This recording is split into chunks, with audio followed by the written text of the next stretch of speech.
What's up, rockers? I just wanted to chime in and put my 2 cents in there. I see a lot of guys asking questions about modes and pentatonics and cage theory and having troubles with their improvising. And when I was a young budding guitar player and I found an amazing teacher, I took lessons with a gentleman named Chet Crewley, who is an amazing jazz player who unfortunately did not make the history books, but he played with just about everybody in the history books. We didn't touch scales. We did all chords.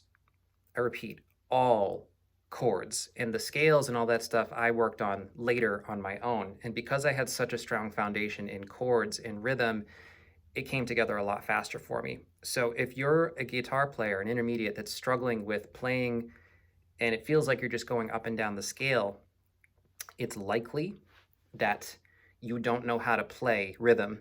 And what I mean by that is, let's say I got a chord progression that goes A minor, G, D, and back to A minor. Now, from a modal perspective, you would say, oh yeah, that's A Dorian all day, of course. Like any idiot would use Dorian, and if you don't know how to use Dorian, then you're an idiot. And if you want to learn music theory, then you're a jerk, and whatever other silliness goes on in this group. But I just want you to consider that if you can't play lead thinking like a rhythm player, where you're just immediately targeting the chord tones every single time, and that's where playing, soloing using triads comes in.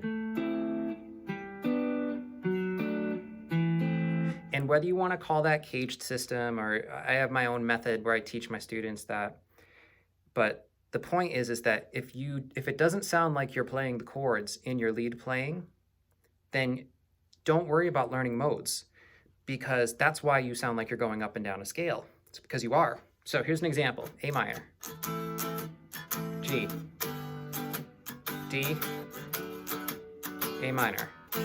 All triads. G, D, A, D, D, A minor,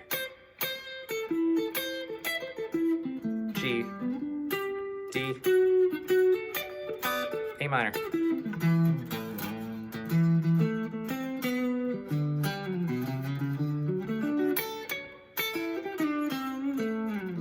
Minus that clam at the end.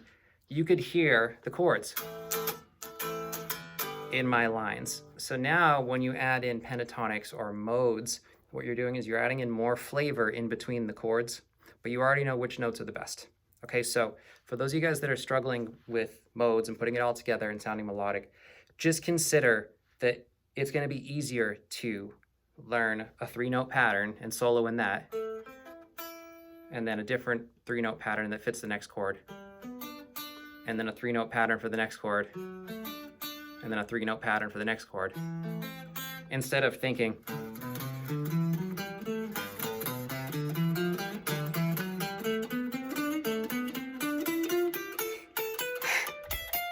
oh shit, oh shit,